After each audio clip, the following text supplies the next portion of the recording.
would just like to make a special reference to the veterans that are here and ex-servicemen and women who are with us today, and for their dedicated service which they have given to our country over many, many years.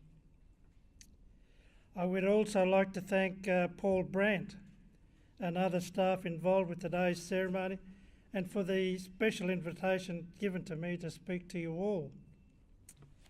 I would like to share with you a little bit about the journey my life has taken me to be where I am today, and give you some insight into the way it has shaped me into the person I also am. My birth name is Harold James Allie. I was born in Charters Towers. Much to my mother's total disappointment, when I joined the Air Force, the first day I walked into recruit training, it then became Harry, because it was the thing to give you a nickname. So north of the Tropic of Capricorn, I'm Harold. South of the Tropic of Capricorn, I'm Harry. So I'm the same person. So if anybody else is posing, I'd like to know who. I am a descendant of the Gudjala tribal people who are recognised as the traditional owners of that area, which is about 84 miles in the old scale or 138 metres west of Townsville going towards Mount Isa. I grew up and went to school in Charters Towers and only reached the second year of high school. In the 50s, you could leave school at 14 back then, and I did just that. I left school and began my first job as a bakery hand. And for the old stages that are here, my first wage was, which I can still remember quite vividly, was £4, 8 shillings and threepence. So if you can equate that in decimal currency, come and let me know what it was again, will you? To be offered a job in town at the time was very hard for a number of reasons, but I finally sort of secured a job as a junior postal officer, or picked back in those days, a telegram boy. And for people that don't know what telegrams are things that you used to deliver to sort of tell you about all the good and the bad news and all their happy occasions. In the modern day, you probably wouldn't know what, the young people don't know what telegrams are. I also progressed to a night telephone exchange operator, a postman, a postal assistant in the post office, and after those experiences I wanted to do other things with my life. I remained in Charters Towers, and at age 17 I decided I wanted to be a linesman, which involved working with telephone lines and telephone services for the PMG. After 3 years service working in Western and North Queensland, I again felt that I needed to move on to see the world, so I inquired about joining the Air Force.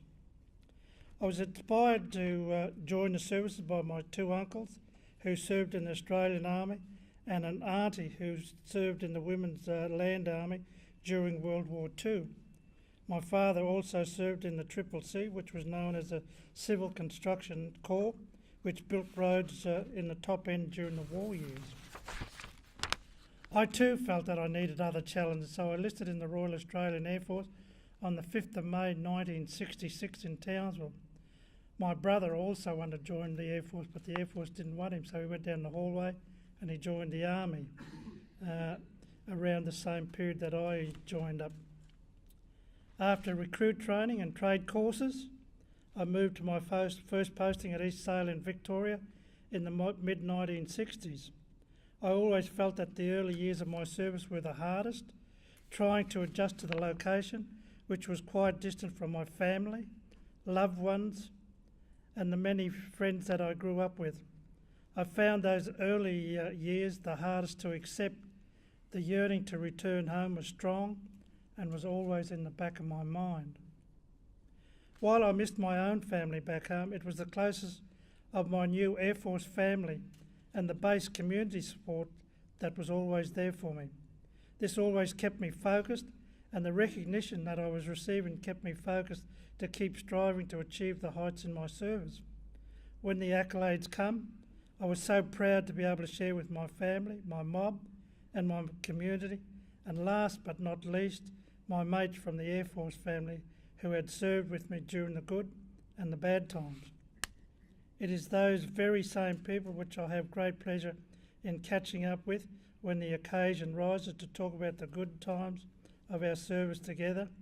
And I would like to add that in that period I also met my wife, who was posted into East Sale in 1966, 67, after which we were married. Our 2 sons were also born in Sale. Talking about good mates, I look in the second row and there's one really good mate that I served with looking at me, and it is indeed a pleasure to see you, John. But there'll be other stories about that if I get the opportunity. I think it is fair to say that I did not encounter very much first-hand discrimination in my Air Force career, but I do believe that there were a few times when comments were made behind my back. And in saying that, it was those mates that I talk about that took up my end to sort of see that I was sort of not made fun of or had derogatory remarks made to me.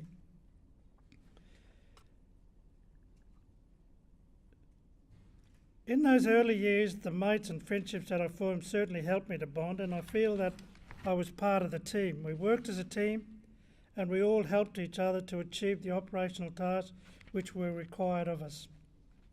I had seen the hard road of my people trying to better themselves, and I felt that I would like to encourage my people to follow a course similar to the one I had taken. I felt they too should have the opportunity to better themselves and gain experiences that would prepare them for other hurdles in life. In 1970, not long after being promoted to the dizzy heights of corporal, I discussed with my officer in charge the possibilities of my being utilised on recruiting duties to travel into the remote areas to seek out Indigenous recruits and encourage them to consider enlisting in the Royal Australian Air Force. I felt that if I travelled with the recruiting teams, I could give first-hand information to those who were interested in seeing a career in the Air Force. I felt strongly that as an Aboriginal airman, I could do this in a way that would benefit both the communities and the Air Force. When I submitted the application through the chain of command, my application was thoroughly supported in every way. From the recommendations on my application, I was sent for an interview with Air Force recruiting. They were also very good in supporting me, but at that time, Air Force recruiting consisted mainly of the clerk mustering, which did not allow for my mustering to come on board for recruiting duties. I accepted the fact that I was unable to be utilised in recruiting in the capital cities, as well as any other remote recruiting. I also lived in hope that one day I may have been called upon, but it was not to be. That was until 2012. I was invited by the Chief of Air Force to be the inaugural Air Force Representative Elder, which is indeed an extreme honour for me. Certainly one of the highs during my service at East Sale in 1972 was being awarded a Certificate of Outstanding Service, which was for recognition of doing a fine job. Again, I was very proud of that. My excitement was sort of elevated by, in 1980, I was awarded the British Empire Medal for dedicated and conspicuous service during my posting at the RAF base Laverton in Victoria. I was also awarded other service medals during my Air Force career, which, as I said, I am very proud. During my time in the Royal Australian Air Force, I attained the rank of Warrant Officer, and after completing 23 and a half years service, I applied for discharge on the 12th of July 1989. During my time in the Royal Australian Air Force, I had to think seriously before leaving the service. It was a career where I felt I had gained so much personally, as well as the training and the rank structure which existed. My confidence and self-esteem had developed so much while working in the Air Force family. With the years of service I had completed, I felt this gave me the background to speak with other Indigenous people who were interested in seeking a career in the Australian Defence Force, particularly the Royal Australian Air Force. After discharge, I assumed a position of Logistics Manager at Plessy Australia at Meadowbank, which is only a stone's throw down the road from where we stand today, for a major defence contract. I was involved in the contractual delivery of the Raven and Wagtail Combat Net radios, as well as other ancillary equipment supporting the role of the Combat Net radios into service for the Army. I spent 11 years at the company, which changed names over that period, but at the completion of the project we were made redundant. It was then that I progressed into working in the Indigenous Affairs areas of the public service, firstly with the Aboriginal and Torres Strait Islander Commission. My role was integrated in the Department of Family Housing, Community Services and Indigenous Affairs, and like all government agencies, you have to relate to the acronym, which was in that time FAXIA. It was an area I enjoyed working in because it gave me the opportunity to work firsthand with my people and their communities. I retired from the public service in 2010, but I've always been interested in Aboriginal and Torres Strait Islander issues in my local community, as well as being involved with other organisations in the local, state and federal areas. My retirement has given me new ways to help improve the position and opportunities of other Aboriginal and Torres Strait Islander people to explore the pathways which are available to us all to make a better life. As I did in the early 70s, I have no hesitation in encouraging our young people to join the services. The path has been laid by many of our people who have served our country in many theatres of operations throughout the world in a courageous and loyal manner. My basic message is simple. If you feel that it is your destiny to serve in the services, then the opportunity is there for you. From my new role as Indigenous Air Force Elder, it has been a tremendous experience to be able to work with the RAF Indigenous Youth Program, particularly when I have been on bases at Richmond and Williamtown. These programs begin with a fly-in, fly-out experience and showcase a variety of Air Force environments, including flight simulators, dog handling and flight line operations. These are positive programs, and certainly the highlight for me was to talk firsthand to the young people who are interested in joining the Air Force or pursuing careers in the aviation industries, and to pass on a little about my experiences. Tomorrow is an important day, and as we ready ourselves for the coming of ANZAC Day, it makes me feel that ANZAC Day is a time for us all to reflect on the qualities of past generations of Australians who in hardship displayed courage, discipline, self-sacrifice, self-reliance, resourcefulness, and certainly most of all, mateship. ANZAC Day is not merely a date or some remote campaign, but rather a spirit, the ANZAC spirit forged at Gallipoli and hardened on the Western Front. Even as the numbers of ex-servicemen and women grow smaller, the spirit of ANZAC, which was bequeathed to us from battlefields long ago, will live on because it is a reflection of the very heart of our nation. This is why Australians, old and new, come together every ANZAC Day. We do it to remember the Anzacs and their achievements.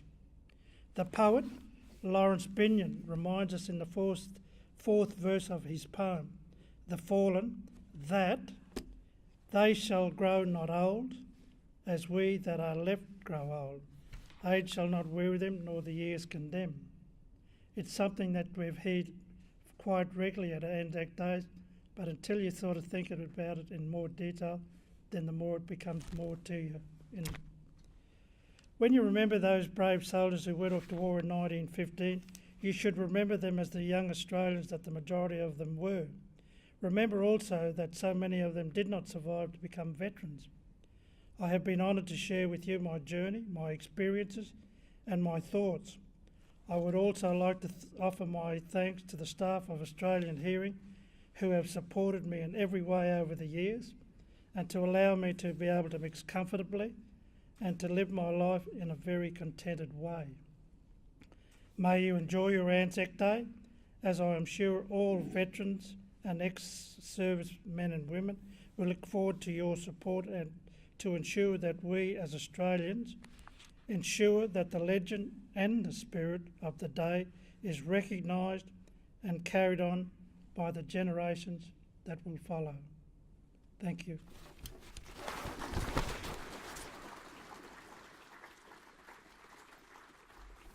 They went with songs to the battle.